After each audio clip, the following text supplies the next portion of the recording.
Hey everyone, this is Salman Bahu. I'm affiliated with University of Udine, Italy and University of Agder, Norway. Welcome to the playlist How to Find PhD Scholarship in Italy in the field of economics, management and business. In this video, we are going to discuss fifth and another important step when you are finding your PhD. This video is about the motivation letter, reference letter and some of the key other type of tests like IELTS, GRE or GMAT. First of all, how to write a motivation letter. I want to explain you one thing here, that most of the universities, when you're applying for the PhD, they don't ask you for research statement or for motivation letter, that why you're applying, but some universities can ask you about the motivation letter. So I will recommend you at least prepare 1.5 page or 1 page motivation letter. And again, the rule of the game is same. The motivation letter should be written in a very good language. It should be very precise and it shows your writing ability and explain your CV and why you are applying for that specific scholarship very well. Just for to give you an idea of the motivation letter, I want to recommend you your motivation letter should contain 3 to 4 paragraphs, and from the first paragraph explain completely, start with your own introduction.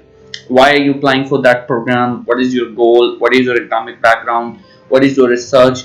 And because you are applying for PhD, in the second paragraph you can explain what are the implication of research, what is your future area of research, why you are applying for this specific research, and in the third paragraph you can explain your future plans, and you can tell about them, about your future plans of PhD or your future plans about the PhD program. So this is also important. Here let's take an example of some of the motivational letters, and you can download them from International Research and Scholarship Center Facebook group. You can download them. So let's see some sample letters. Maybe these letters are just for the masters or something like that. It's a sample letter. For example, to the admission department, University of Cambridge, and this as I tell you, you have to clearly explain where you are applying in the first paragraph. You see, it starts with I'm writing to apply for the BA in law program. I'm currently interested this and that, and you can explain. And then you have to explain about yourself, what's your area, what's your education, and then you can start with your research, because here it's for master's program, so BA program, so you can start with the research. Okay, this is my area and it's well matched with your PhD program. I'm interested to extend that topic, and these are the following implications of the research. My previous research experience is this. So basically you are giving all the motivation. And I will tell you one thing here, be realistic and write exact what you are. Don't be too much showy, and don't be too much you just follow everything from the internet. You should also write reality, and that reality will match with your career. I give you one example. For example, you're applying for PhD economics, and but you say my interest is to work in the field of management. No, then keep in mind your CV, your motivation letter, your research proposal should match with the requirement of the university PhD program, and you should present yourself that you are a very good candidate for this PhD program. So you can download some sample letters. There's also a Word file available. There are link of the some websites. They also provide you brief instructions and this. And at the end, I also want to recommend you that please, when you applying, when you're preparing a statement, please must read it again and again. Try to improve good language. Try to present yourself in a very good way. Ask some friend or family or some professor to read your motivational letter, because if you are doing some grammatical mistakes, spelling mistakes, it gives you a bad impression to the board that you are not a good writer.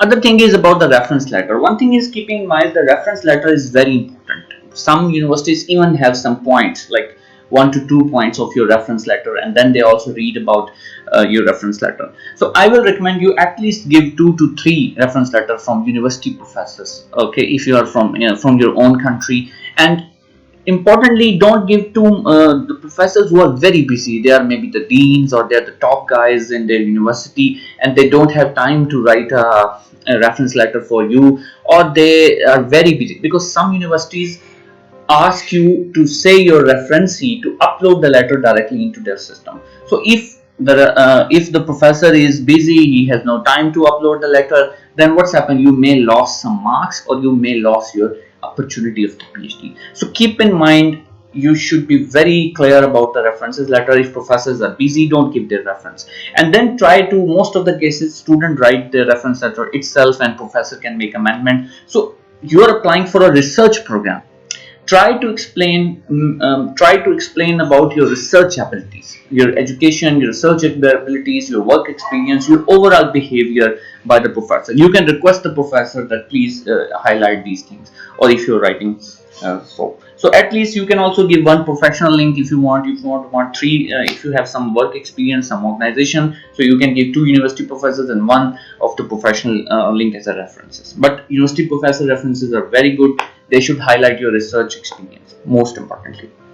Other important thing is that is about GRE and GMAT. Okay, remember that I have listened many times that students say, okay, there is no requirement of the IELTS or GRE or GMAT. Remember, if you see the list of the PhDs in Italy, there is only 1 or 2 positions are available. In many cases, it's only one position is available for a foreign candidate, and then you can imagine that there are a lot of students from developing countries, and there are a lot of students from developed countries as well as who are applying for the PhD programs. So remember that you have to create your application very different from the others. Let's suppose if all the candidates have no IELTS, but one candidate have IELTS, he has very good research background, he has a very good research proposal, he has at least one publication in Scopus level journal. Okay, if you are unable to read the impact factor or top journal, but at least a Scopus level journal, and you have very good CV, your education is complete, your letter of motivation is good, so I think you will get some preferences. And GRE and GMAT is a very additional point. If you have GRE and GMAT, then it's give a confidence to the board that okay, this guy is very good in quantitative and qualitative aspects, this guy has a very good English. So if you have ability, you have time, then must go at least for IELTS. And if you have further skills, and you can also apply to different countries with the help of IELTS and GRE. So I hope so these small points will be helpful for you, and this is an experience to be as a candidate of the PhD and applying to Italian PhD. So the purpose is the learning of our students, that they make some minor mistakes, they're confused about doing these steps to apply the PhD. Please subscribe my YouTube channel and also join the Facebook group. Thank you so much.